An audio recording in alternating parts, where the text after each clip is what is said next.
कहिले त माया गरेर यस्तो गर न नसाच्ची नखाउने एक चम्ची मात्रै आफै खानु न अनि तपाईँको हातखुट्टा सक्लै छ होइन अब कस्तो हुँदो रहेछ कस्तो न कस्तो नि मेरा तरुनी जमानामा तिमीभन्दा अग्लै एक्लै थिएँ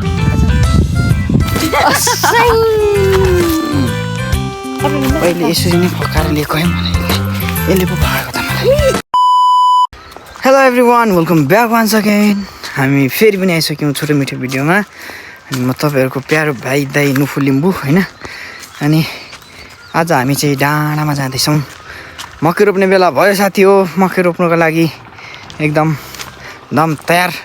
गाउँभरिकाले मकै रोपिसके कोही कोहीले रोप्दैछन् हामी पनि रोप्नको लागि जाँदैछौँ मेरा सानो भाल्टाङ भुल्टुङ परिवारसँग आज अब माथि डाँडामै खाजा नास्ता खुवाइ डाँडामै हुन्छ अनि अस्तिदेखि निरन्तर रूपमा काम चलिरहेछ त्यहाँ चाहिँ त्यही भएर अब काम गर्दै जाँदैछौँ हामी काम गर्नु जाँदैछौँ सबैजनाले हेर्नु होला माया गरिदिनु होला भन्न चाहे हेर त झुन्डिँदैछ कति समय हेप्दा रहेछन् बुढीले पनि कति समय हेप्दा रहेछन् झुन्डेको हेर न साथी हो यसरी नानीसँग छु के भयो लिएर आउँछ म यहाँ चौतारीमा बस्छु जाऊ न बुढी यहीँ तलतिर त हुने नानी यति साह्रो बोकेर हिँडिरहेको छ उकालोमा भन्नु त छैन हे झुन्डिन्छ पछाडिदेखि लुगा यो जुन्ताले त मलाई माया गर्दैन माया गर्दैन यो जुन्ताले त मलाई छ्या फुल झरेछ हौ जुन्ता यसको उयो सानो फुल लगाइदेऊ न जाऊ न लिएर आऊ त नजाने जानु छ नि हाम्रो बाउको कलाकृतिले तर्सायो अरे मलाई कसो यति हाँस उठ्यो भने त्यो सुन्दाखेरि हो त नि होइन तिमी चाहिँ टस बालेर जाँदा कि के गरेर जाँदाखेरिको कथा हो गाई धुनु त्यतिखेर म छिटो जान्थेँ नि त 4 बजी निखेर जान्थेँ होइन अनि सानो चाहिँ कुखुराको चल्लाहरू सबै न्याउली मुसा स्यालले खाँदै थियो अनि खोरको छेउमा टाउको जस्तै डन्डो सेतो बनाउनु रहेछ अनि मेरो स्कुलको सर्ट थियो कि सर्ट हो त्यो चाहिँ अनि अब त्यो टाउको अनि त्यहाँदेखि यस्तो हुन्थेन हात फिजाको जस्तो हात फिजाको जस्तो ठ्याक्क त्यो सिँढीदेखि अलिक त्यो बोइलर फार्मको अलिक बत्तीदेखि सिँढी छ नि यस्तै यस्तोमा ठ्याक्क गाडेर राख्नुको रहेछ अनि म त्यतिखेर सुरुमा चाहिँ साह्रै डर लाग्थ्यो है मलाई गाई दिनु भन्दाखेरि डर लाग्थ्यो अनि मम्मी टोइलेटमा हुनुहुन्थ्यो क्या अनि टोइलेटमा हुनुहुन्थ्यो तर पनि हुनुहुन्थ्यो मम्मी पनि म सँगसँगै उठ्नुहुन्थ्यो तर 4 बजी होइन मम्मी बजार जानु आँट्नु थियो त्यतिखेर तर नि कस्तो नि बाल्टी बोकेर जाँदै थियो भने त बस यस्तो हेर्छु त सेतो न सेतो मान्छे बसेको जस्तो त पड्केको थियो नि म त मम्मी चाहिँ मरिमरि हाँसेर अनि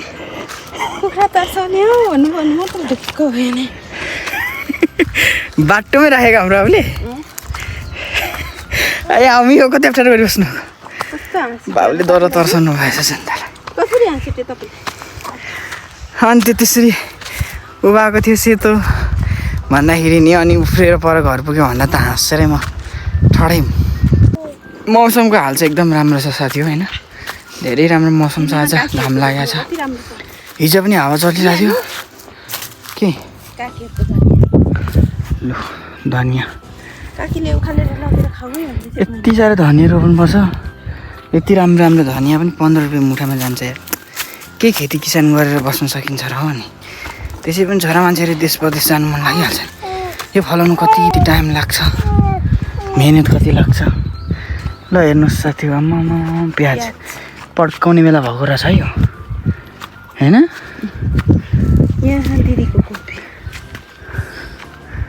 ल जुन त मलाई त अनि सब्जी रोपेर मलाई त अनि सब्जी रोपेर पाल्छु भन्थ्यौ त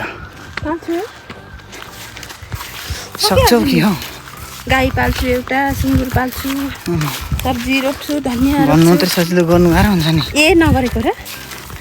पहिले यसरी नै फकाएर लिएको है मलाई यसले पो भगाएको त मलाई बगाउँछु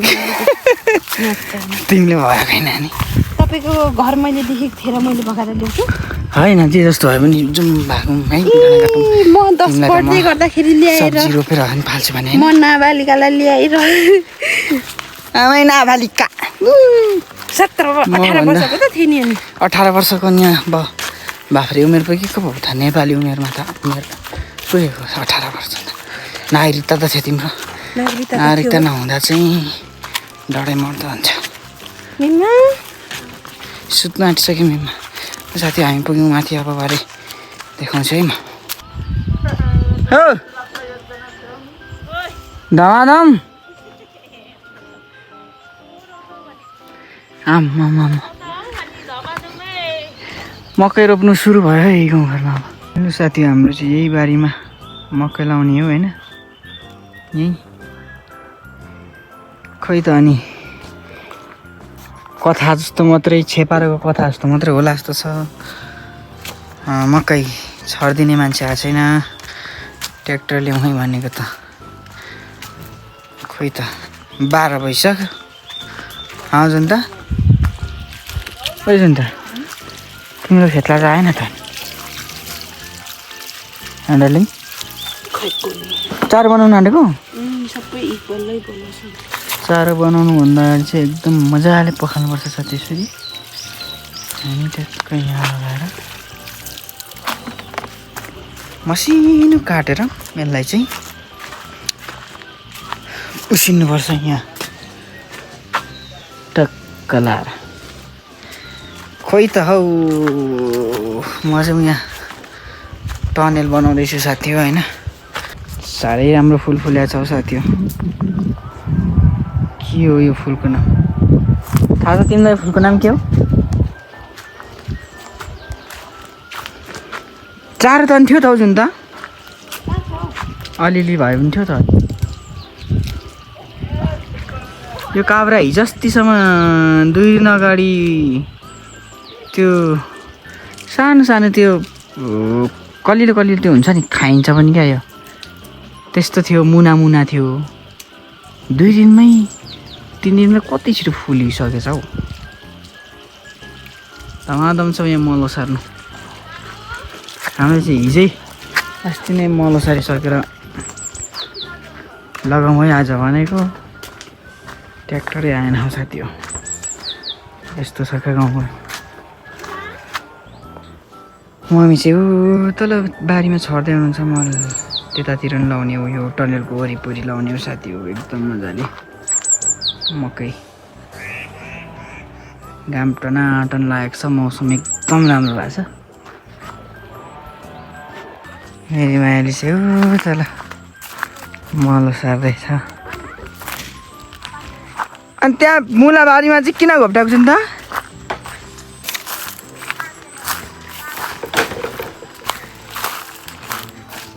किन घोप्टाएको त्यहाँ चाहिँ अनि त्यहाँभित्र नि जोत्ने सबै सुन्तला सुन्तलामा मल लाउनु पर्ने अरे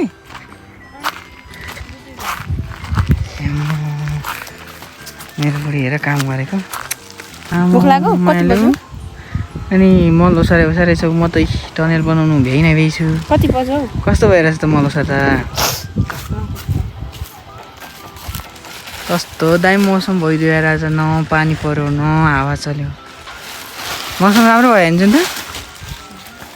खाजा कहिले बनाउने कति बज्यो कति बज्यो अहिले हाम्रो स्टुडियोको घडी स्टुडियो भन्दैछु अहिले हाम्रो मोबाइलको घडीमा भन्दा पनि आकाश हेरेर म भनिदिन्छु कति बज्यो भनेर ठ्याक्कै अहिले चाहिँ 2:15 भयो होला 2:15 मात्र सायद 2:15 भयो होला त घडी मेरो मायालु चाहिँ कहाँ घाँसमा गएको अरे बिहान तिमी कहाँ घाँसमा गयो अरे जुन त कता गयो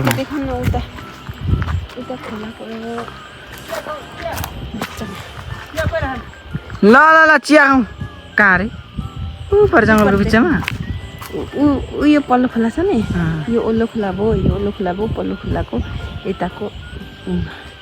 फेदीमा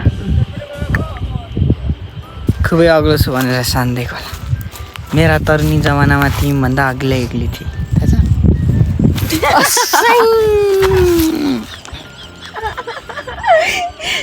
छ लु हेर साथी उसको मल दलिदिँदैछ अर्ग्यानिक सेन्ट मैले अघि यहाँ पर्फ्युम लगाएर आएको थिएँ यो मौरी आएर जिउमा यहाँ भित्रै बस्नु खोजेर यस्तो लुगामा पनि दलेर आएको पसिना नगनाओस् भनेर साथी हो लु जाउँ न माया लु खाजा बनाऊ मेरो लागि भयो भने खाजा बनाउनु न बनाउने त भोक लाग्छ मलाई पनि कि सघाउनु पर्छ कि ए त्यति खाजा बनाउनु दुईजनाले भनेर अहिले फेरि फादरले म यहाँ अब डाङडुङ गर्छु फुट गरेर सिटी बजाऊ म फड्के आउँछु ल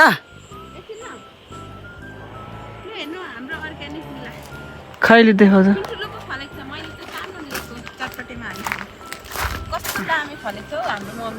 निकै ठुल्ठुलै फलेको छ यसपालि खै त फाला त यो त खासै ठुलो छैन होइन मैले चटपटीमा हाली खानु सानो लिएको कि ठुल्ठुलो फलेको छ मुला त कहिले न मैले जिन्ताले मलाई साथी हो चटपटी बनाइ खाउँ बुढा भन्ने पकाउँदैछ कहिले न मैले यसरी त कहिले न भन्ने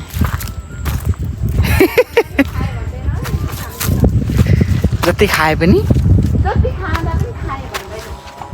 भनिरहेको छु त हिमा पिरामा पलेटी मारेर बसे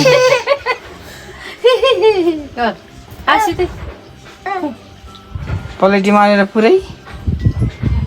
छिट्टो आउनु चिया खाने बेला हो परा गाउँलेहरू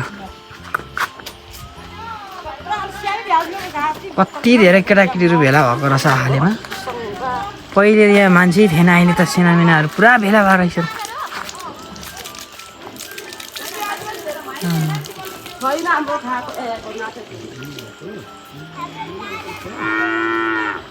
साथी हो मेरो चाहिँ मायालुले खाजा रेडी गरिसक्यो अरे हाम्रोतिर चाहिँ अब छिटो मिठो बनाउने भनेको त्यही चटपटे हो फेरि अहिले हामीलाई मनपर्छ घर पनि तलै छ यसो यहाँ चाहिँ यसो काम गर्दा बिहान बेलुका गोठालो आउँदाखेरि बनाइखाने खाजाहरू हो हामी त त्यस्तो पो गर्छौँ अझै पनि साथी हो गाउँघरतिर यस्तै छ साथी हो मकै रोप्नुको लागि तयारी हुँदैछ एकदम मजाले अब बारीतिर आउँदा होइन घाँस काट्नु आउँदा वस्तु चोराउनु आउँदा काम गर्नु आउँदा बारी खन्नु आउँदा मकै लाउनु आउँदा खाजा खाने यही हो भन्दा पनि हामीले पत्याउनुहुन्छ होला हामीलाई चाहिँ साह्रै चटपटे मनपर्छ तपाईँहरूलाई त थाहा छ म चटपटे लभर हो भनेर चटपटे त म साह्रै खान्छु मभन्दा धेरै जुन्ताले खान्छ फेरि म त भेटाउँदिनँ जुन्तालाई चटपटे खानु गाउँको अनि लोकल ज्यामिरको अमिलो छ साथी हो एकदम दामी धनियाँहरू सबै हालेको छैन जुन्ता धनियाँ मुलिया मुला कोपी आलु उसिनको आलु अबै ओहो लु खाइहालौँ खै चिया मेरो मलाई चाहिँ नदिनु भएको चिया खै ऊ मकै भेटाइन मैले त मकै भेटाइन क्या त्यही भएर कस्तो छ मायालु चटपटे मिठो छ है तिमीले बनाएको चटपटे कस्तो छ मिठो छ ओहो दामी गरी खाएर त खै मलाई खुवाउ न आफै खानु है कहिले काहीँ त माया गरेर यस्तो गर न नसाँच्ची नखाउने एक चम्ची मात्र के आफै खानु न अनि तपाईँको हात खुट्टा सबै छ त होइन अब कस्तो हुँदो रहेछ कस्तो न कस्तो नि मायालुले खुवाउँदा चटपटे कस्तो हुँदो रहेछ भन्ने टेस्ट एउटै हो जे पनि खुवाउ न त तिम्रो हातको कस्तो हुँदो रहेछ कस्तो न कस्तो नि कस्तो निष्ठुरी हौ तिमी त खुवाउ न तन्किसक्यो मुख मायै गर्दैन के त बरु म त थुक मिलाएर घाँटी निलेर तिम्रो त्यो खुवाउँदाखेरि चाहिँ माया गर्ने नखुवाउँदा चाहिँ माया नगर्ने हुन्छ अरूको जोडीले कति मजाले भनेर मायाले खुवाउँछ तिमीले खोइ मलाई आउँदैन त्यसो गर्नु कसरी आउँदैन हौ यसरी उघाउने अनि गरेर खुवाउनु आउँदैन बच्चाले त्यस्तो नानीमा खुवाएको जस्तो के अलिकति एक चम्ची मात्रै नि त लु कस्तो मन भयो होला मेरो साथी रुनु मन लाग्यो मलाई मेरै मायालुले यस्तरी म खुवाउँदिनँ भन्दाखेरि जिब्रो पड्कै खाँदैछ मलाई थुक बिलाइसक्यो मैले त थुक निल्थेँ भरे पेट दुख्यो भने मैले जान्दिनँ मैले त फेरि साथी हो मेरो त थुक निल्ने पनि एकदम कडा छ मैले थुक निलेको मान्छेको छेरौटी नलागे पनि पेट त दुख्छ त्यति चाहिँ मैले ठोकै बाजी गरेँ खुवाउँदैन रहेछ होइन आफै खाएँ मैले यस्तोसम्मको निस्किसक्यो वाह काम गरेर गलेको बेलामा भोक लागेको मेरी मायालुको हातमा स्वाद चाहिँ साह्रै मिठो सबै लागेको छ है चिन्ता बजारमा किनेर खाएको भन्दा मिठो भयो चटपटे खानु पाउँदा त बुढा पनि बिर्सिन्छ यसो एक चम्ची खुवाउ न मायालु भनेर मैले कति खुवाएन आफ्नै मायालुले नखुवाएपछि कसको आश गर्नु आफै खान्छु बरु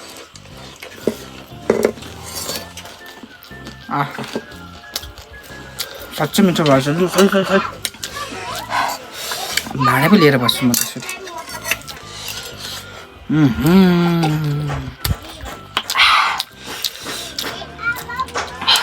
दामी भएछ है ल जति हो खाजा खाइसक्यो अब अलिअलि यहाँ बारबेर गर्नु बाँकी छ अन्त सजिलो त हुन्छ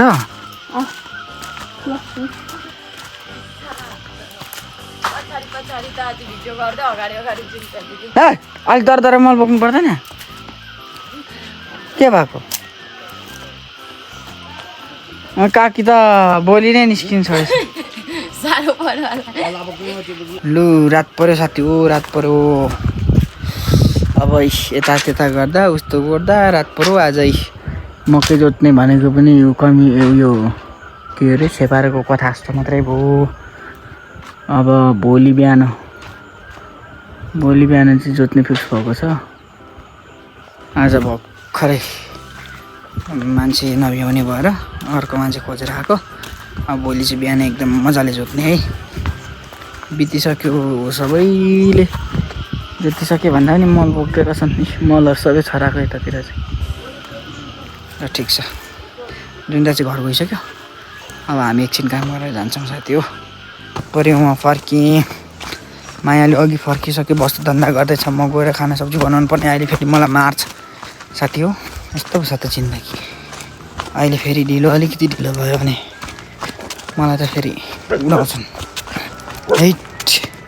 सबै खतरनाक मात्रै छन्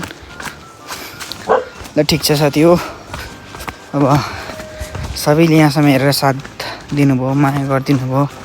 त्यसको लागि सबैलाई मनैदेखि धेरै धन्यवाद अनि अर्को कुरा लाइक सेयर होइन सब्सक्राइब कमेन्टहरू चाहिँ गर्नु नबिर्सिनु होला माया नमार्नु होला भन्न चाहिँ म यस्तै रमाइलो होइन भिलेज ब्लग ल्याउँदै गर्छु गाउँघरको ब्लग ल्याउँदै गर्छु सबैले मनैदेखि स्वीकारिदिनु होला भन्न चाहिँ भन्दै म बिदा हुन चाहन्छु तपाईँहरू माझ म बिदा हुन चाहन्छु thank you for watching bye everyone